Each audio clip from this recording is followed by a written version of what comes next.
And now it is my absolute pleasure to welcome Reverend Thomas DeSchutter, who is going to facilitate our beautiful, special white stone ceremony.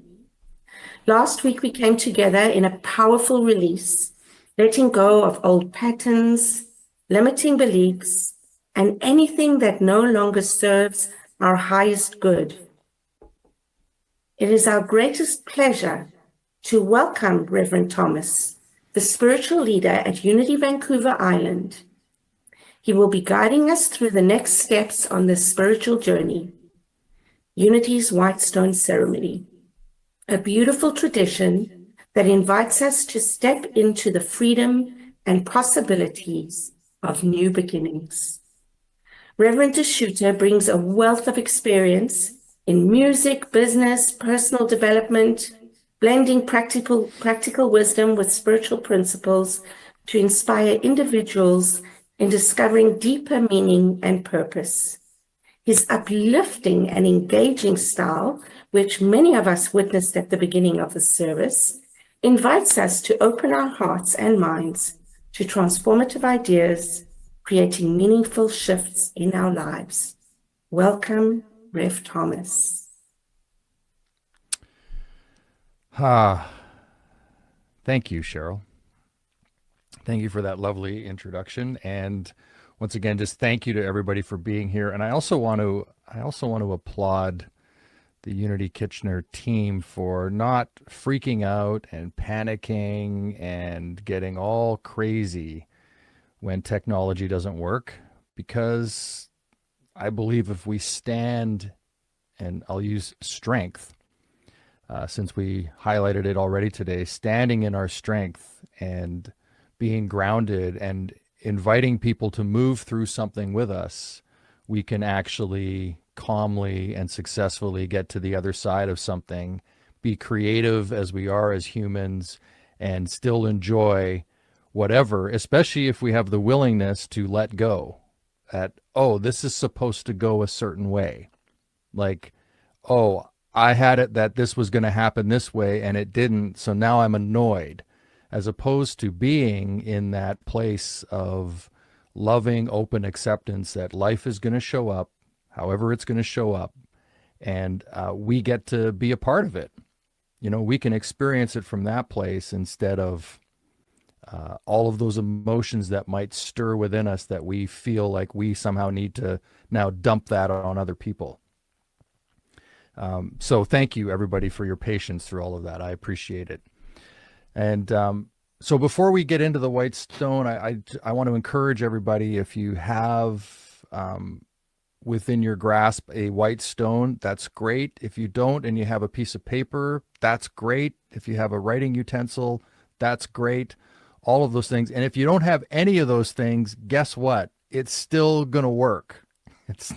It doesn't have to be exactly the way we're doing it. It has to be exactly the way you're doing it.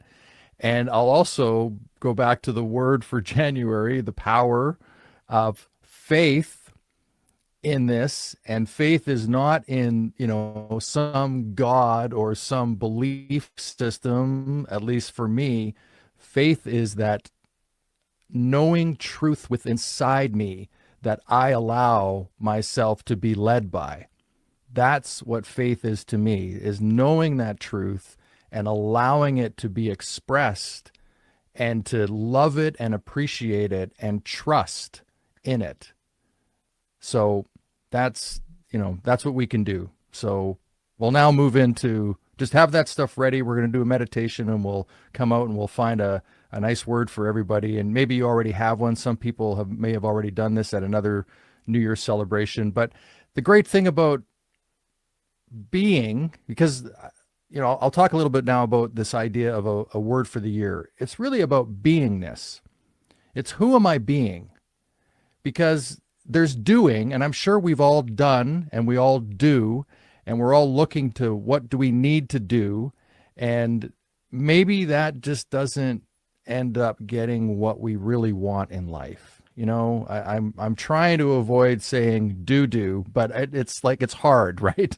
We do and we do and we don't seem to get Has anybody had that experience? Right? Yeah. And there's a reason for that, because I believe, and this is just my own thinking, is I don't think we're here to do. I think we're here to be. And when we come at life from a place of beingness, like, who are we being? How are we showing up? Again, we can just go back to how Cheryl and Marilyn and the team handled things this morning. It came from who they were being, not what they were doing. They put the being first, and that guided the doing, as opposed to the other way around. We need to be something. And so the word for the year is a great idea. We can establish that for ourselves, but we also want to understand that we can create that every moment of every day. We can be. We can choose who we're being, what we're doing, how we're going to approach it, what we perceive.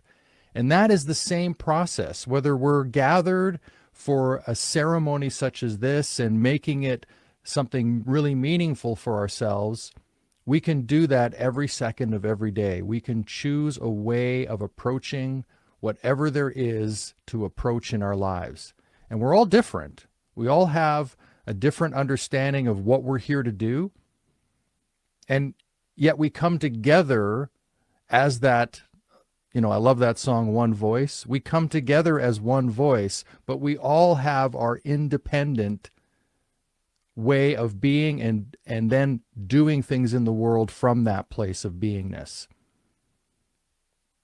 And I hope that makes sense to everybody, that this is the truth we're establishing. This is a fundamental of unity teaching in my mind, is that, principle number 3, our thoughts create our experience. Principle number 5 is you act, right? So what comes first there is the being. Then the activity follows suit. So when we decide to show up, for example, as love, opening up our hearts and being wide open and taking that risk that somebody might stamp all over us, that's entirely possible.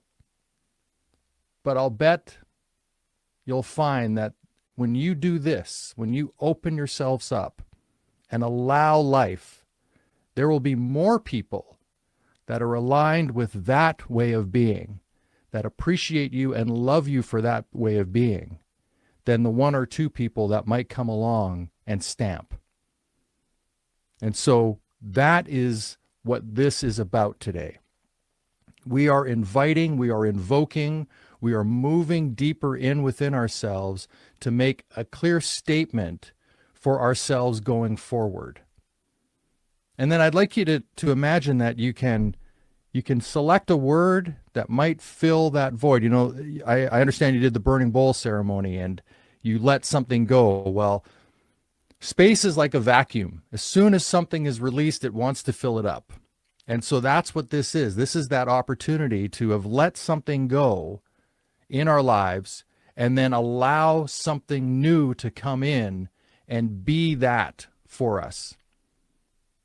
And so we can take that and actually move forward for this year. And what I invite us to do is to then, as soon as we establish that, to let it go. To know that it's a place card. It's already done. There's a scripture that all is already given. And that comes to that faith piece as well. When we operate from a place of understanding that I am 100% taken care of, all is already given. What we're really saying is I just need to move out of the way.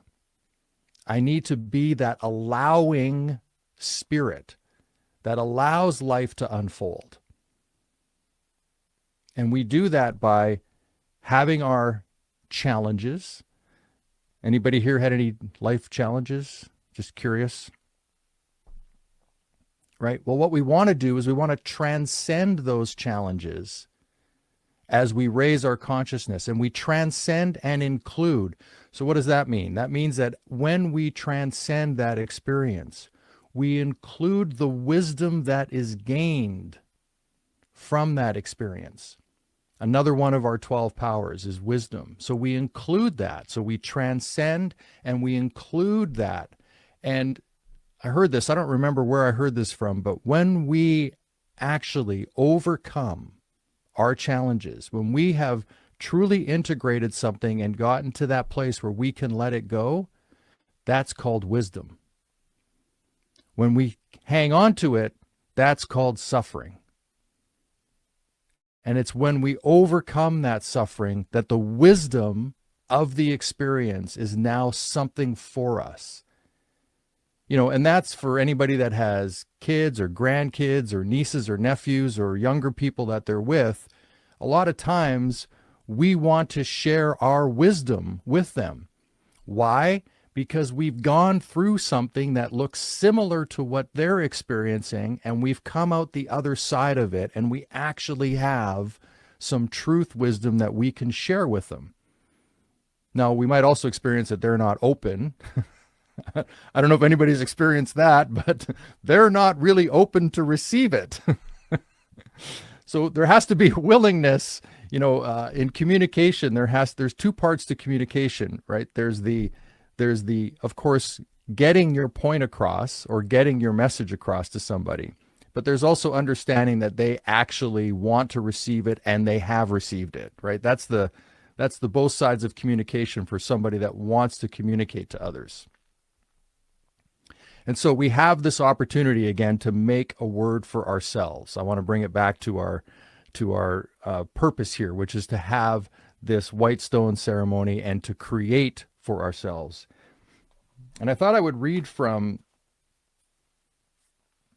Charles Fillmore, co-founder of Unity, The Revealing Word.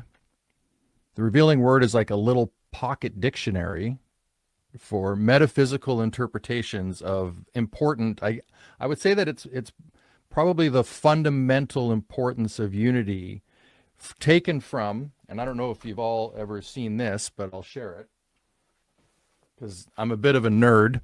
Although most people would say I'm a drummer, so I'm cool, but no, I'm actually a bit of a nerd.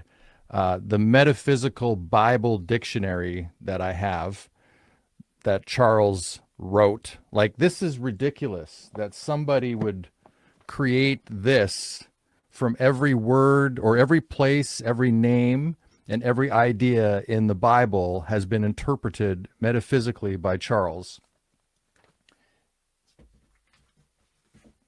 And the Revealing Word is sort of like the pocket dictionary version of that. So I found this fascinating when I looked up the white stone. On that page is, so it's stone, comma, white, and that comes from Revelations. When we redeem ourselves from bondage to sense, we shall be sustained by the inner or spiritual food, otherwise known as the hidden manna, which is understanding of truth and which is the foundation, a white stone, upon which we build up and develop our true Christ self. So that for me is saying that as we develop our truth, as we understand it, we are living our Christ consciousness. We are going within. You know, there's that scripture that do not store up for yourselves treasures on earth, but store up for yourselves treasures in heaven. Because where your treasure is, there your heart will be also. Well, that is, you know, what did Jesus say? That the treasure, heaven, is within us, right? So we're not here to gather and accumulate stuff. And although that's great and wonderful and we can have a good time doing that, what we're really here to do is that beingness, to gather that beingness within us. The treasure is within us. And where our heart is, where our treasure is where our heart is. So let's put that treasure here. Let's focus on our inner work for each of us to do. And that's what coming up with a white stone ceremony, to be given a new name, to have released something, to be given a new name from that. That's what that teaching is. Now, on that same page, right below that, is strength, which I find interesting since we've already brought strength up twice before. So I'll read it here. The energy of God, freedom from weakness, stability of character, power to withstand temptation, capacity to accomplish. Strength is physical, mental, and spiritual. All strength originates in spirit, the thought and the word spiritually expressed being the manifestation. So our thoughts and our words being the manifestation. So it's what we're being that manifests in the world. We can say all the nice things we want. And what's that saying? Know me by my actions, right? Your words are, our words are our foundation, and our words have an ability, of course, to speak into the world and create things. But really, what is true for that person, what is true for each of us, is what we act upon. And that's where that beingness is so foundational, because who we're being will act out in the world. That true beingness within us. And then just below that is subconscious mind, and then substance. And I think Cheryl mentioned substance in one of the readings this morning.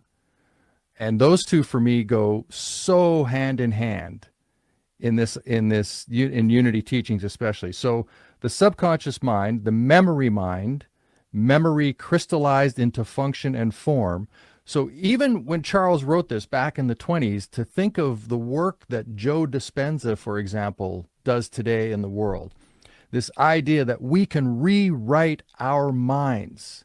We have this plasticity of our brains, that new frequencies can be aligned, new pathways can be given within our brain. It's called neuroplasticity, and we can restructure our own thoughts, our own feelings, our own images in our brain. We have that ability, and the subconscious mind is the key.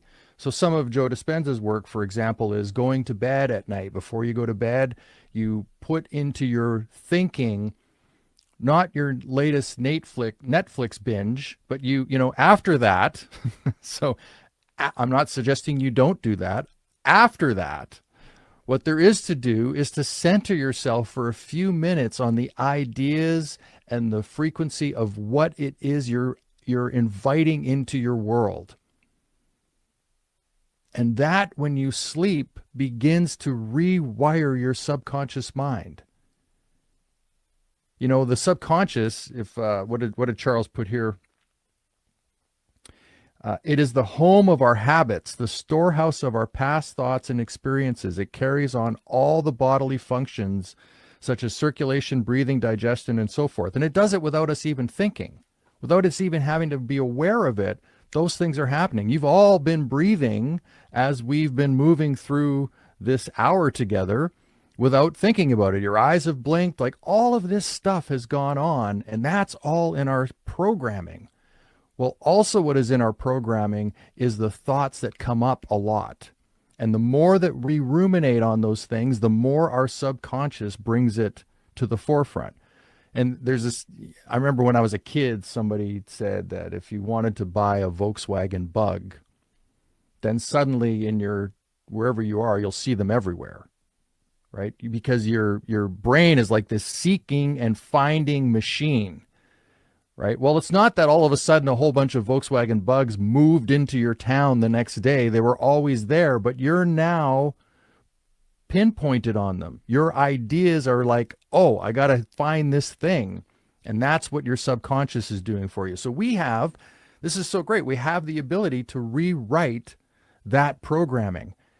This is what prayer and meditation is for. This is what creating a white stone is for, or a word for the day, or making an I am statement to settle into that moment. Bring into your consciousness and awareness a clearing, and speak from that place of truth that says, no, I don't have to act this way. Actually, this is who I am. This is who I am.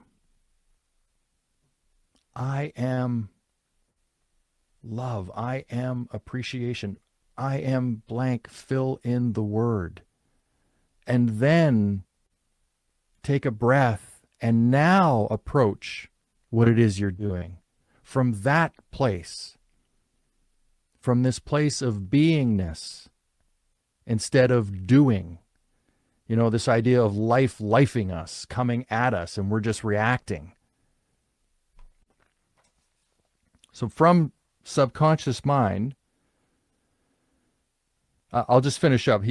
Charles wrote, the work of overcoming is carried on largely in the subconscious mind. All past thinking must be redeemed and the whole person, conscious and subconscious, brought into the harmony of the Christ consciousness. And if you follow somebody like Joe Dispenza or the science on what is happening in mind research, you know, Charles nailed it. He actually nailed it in the 20s. He's pretty bang on. And then next we have substance. The divine idea of the underlying reality of all things. Substance is everywhere present, pervades all things, and inspires to action. It underlies all manifestation and is the spiritual essence, the living energy out of which everything is made. And I think of 1909, The Science of Getting Rich, Wallace D. Wattles. There is this thinking stuff from which all things are made, and which in its original state permeates and penetrates the interspaces of the universe. A thought in this substance produces the thing that is imaged by the thought. A thought in this substance produces the thing that is imaged by the thought. That is our experience of life right there. What you ruminate on, you will see it. You want to talk about all the problems in the world? You're going to find a whole bunch more. You want to talk about all the love in the world? You're going to find all the love in the world. That's what there is for us to do. If we want a certain level of experience or consciousness of life. And you don't have to. Like, what I'm saying here is I'm not telling you how to live your life. I'm not trying to say this is what you need to do. I just have come to the place that if we want a certain experience in life, whatever that is for you, well, there's a path to seeing it. There's a path to experiencing it, and there's a path to receiving it. And it's all on you and your choices. It's not on anybody else.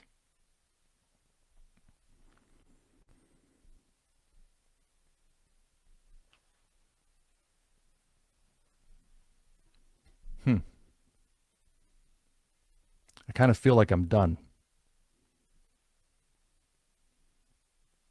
Yes, I think that's good. That is a good place to leave us to move into our meditation and to invoke within ourselves that word, that short phrase that we want to stand on as a word for this year.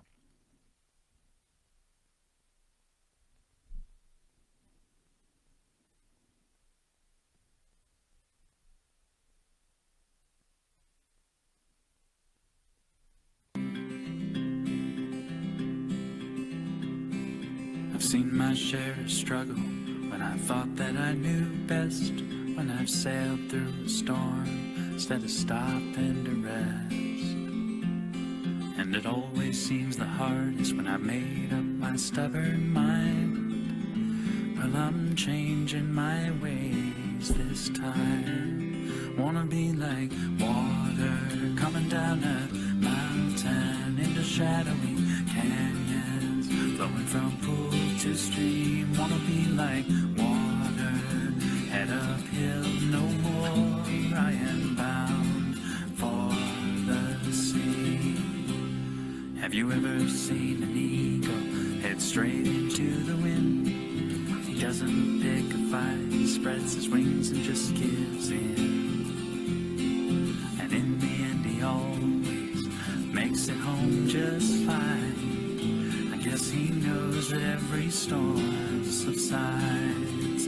Wanna be like water coming down a mountain into shadowy canyons, flowing from pool to stream. Wanna be like water, head uphill, no more I am bound for the sea. I'll let nature take its course.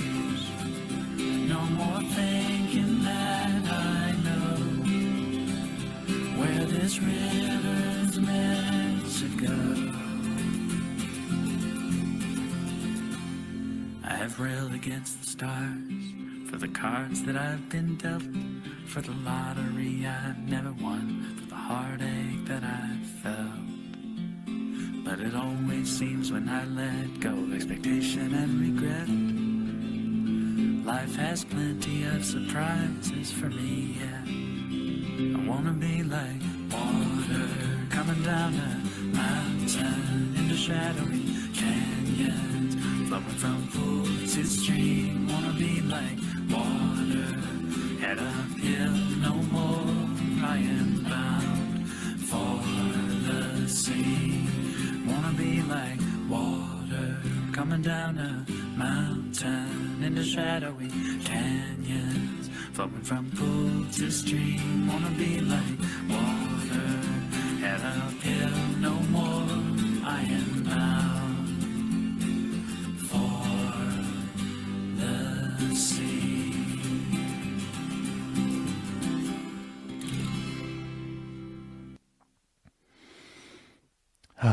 And with that, I invite all of us to gather our stone, if you have one.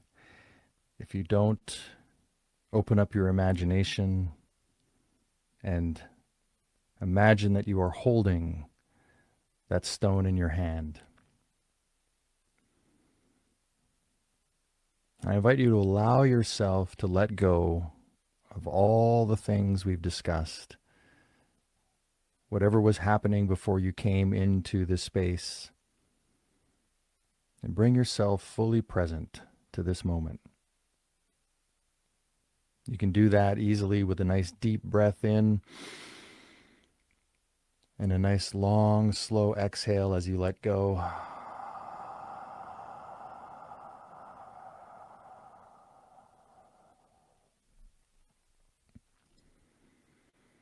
You can do a few more of those nice breaths and allow yourself to be settling in. And if you're comfortable, please close your eyes. And if that's uncomfortable, then find a place where you can focus your vision and soften your gaze, allowing your body to relax and your mind to quiet. And now bring your attention to the steady rhythm of your breathing as we enter the stillness.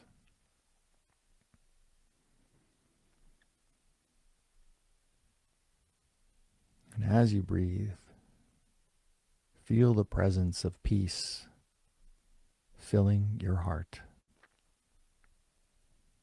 As you breathe in, feel that presence of peace.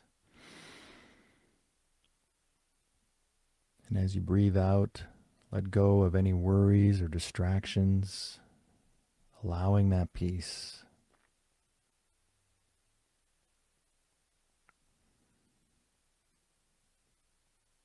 And just imagine right now that you know yourself to be in a sacred space, a place where you feel completely at ease, connected and safe.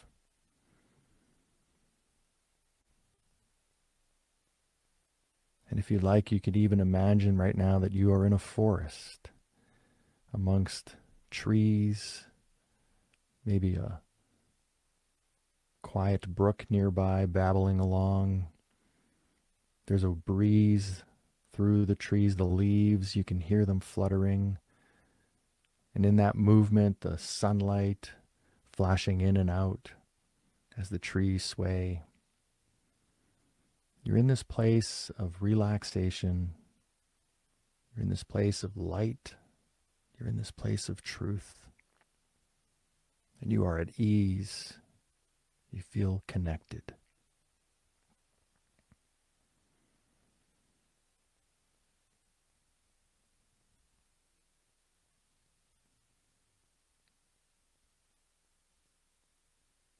And you have in your hand your white stone, either real or imaginary.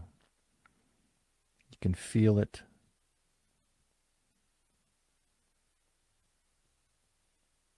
Whether it's round or smooth, maybe it has some jagged edges. But you're holding within your hand earth, something that has transformed itself into this stone that you now hold in your hand. At one point, this was liquid,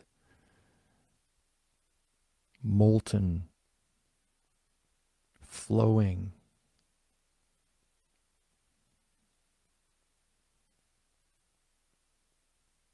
It has within it the dust of the universe.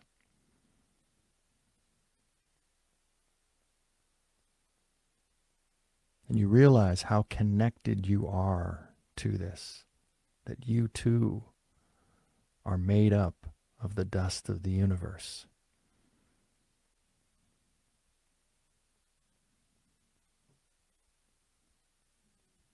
And so in this idea of this white stone, you can also see that it represents a fresh start, a clean slate with infinite possibilities. And in this moment, it's here as a guide. And as you hold it, you can silently ask, what is the word that will be my guide for this year? What will guide me on this journey?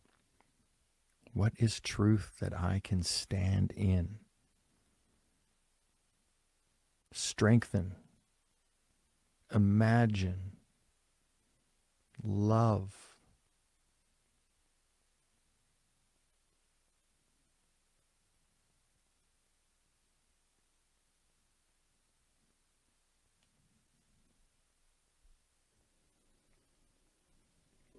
Just allow that to sit with you.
So a word or a phrase, a feeling may begin to emerge. It might be a whisper or an image, a clear thought. Trust what arises. Don't need to analyze it. You don't need to wonder, I wonder if that's right. Is that how I really feel? This is that faith portion.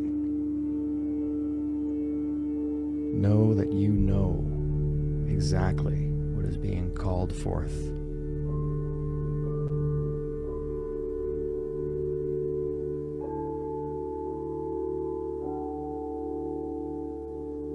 once you have your word surfaced, I want you to just imagine it being inscribed gently on the stone. Feel its energy. Feel it radiating in your being. Feel it filling you with purpose. This alignment with your truth. Feel the strength of knowing, yes, this word is my guide. It aligns perfectly.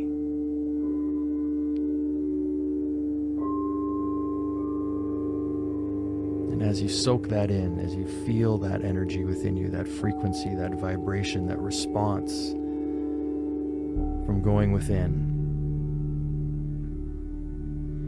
I invite you to bring a smile to your face, to allow yourself to feel that goodness of who you are. And as you're ready, you can gently bring yourself back. You can open your eyes.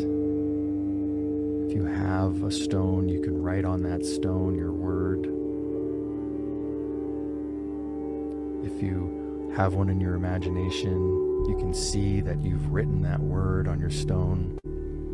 If you have a piece of paper, you can use that as your surface for writing.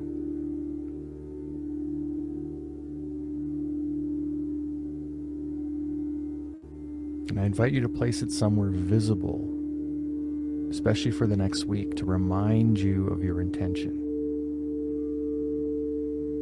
To be a placeholder of guidance, if you will.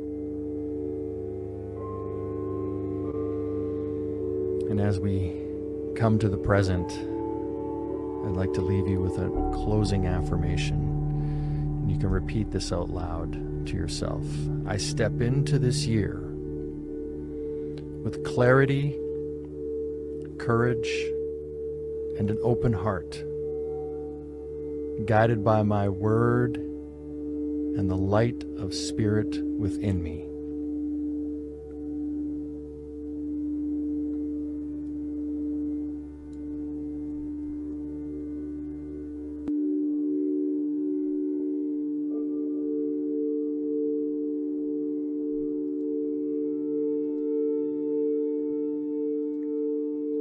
Namaste, everyone.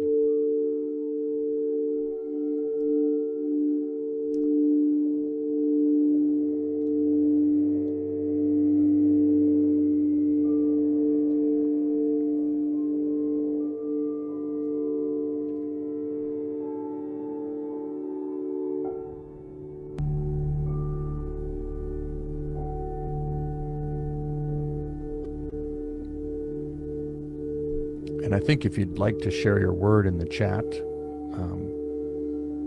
nothing like making it real.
Thank you, everybody, for sharing. It's so great.